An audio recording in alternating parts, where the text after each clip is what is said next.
Seulement, vous ne vous éloignerez pas. Exode chapitre 8, verset 24. C'est une parole rusée des lèvres du tyran traître Pharaon. Si les pauvres Israélites enchaînés ont besoin de sortir d'Égypte, alors il fait des affaires avec eux, de sorte que cela se passe sans s'éloigner de lui, pas trop loin pour eux pour échapper à la terreur de ses armes et à l'observation de ses espions. Selon le même modèle, le monde n'aime pas le non-conformisme du non-conformiste, ou la dissidence du dissident. Il serait plus charitable et ne nécessiterait pas de traiter l'affaire avec une main trop sévère. Mort au monde et enseveli avec Christ sont des expériences que les esprits charnels ridiculisent. C'est pourquoi la parole qui les établit est presque universellement négligée et même méprisée.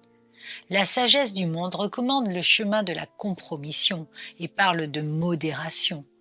Selon cette police charnelle, la pureté est admise comme étant très désirable, mais nous sommes bien avisés de ne pas trop chercher la petite bête, pas trop de netteté. La vérité, bien sûr, doit être suivie, mais l'erreur n'est pas sévèrement dénoncée. Oui, dit le monde, soyez spirituellement disposés par tous les moyens, mais ne renoncez pas à un petit peu de gaieté dans la société, à un petit bal occasionnel, une visite aux couleurs de Noël dans une boîte de nuit. À quoi bon crier contre une chose quand elle est à la mode et que tout le monde le fait? De nombreux chrétiens de nom donnent ce conseil subtil pour leur propre ruine éternelle. Si nous désirons suivre pleinement le Seigneur, nous devons aller tout droit au loin, au désert de la séparation, et laisser derrière nous le monde charnel de l'Égypte. Nous devons abandonner ses maximes, ses plaisirs et ses religions aussi, et sortir pour aller au loin, là où le Seigneur appelle ses sanctifiés.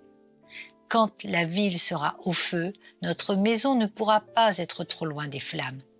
Quand le fléau est au loin, à l'étranger, un homme ne peut être trop loin de ses lieux fréquentés.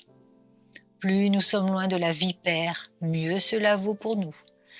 Pour tous les vrais croyants, puisse l'appel de la trompette retentir. Venez tous, sortez du milieu d'eux, séparez-vous, dit le Seigneur.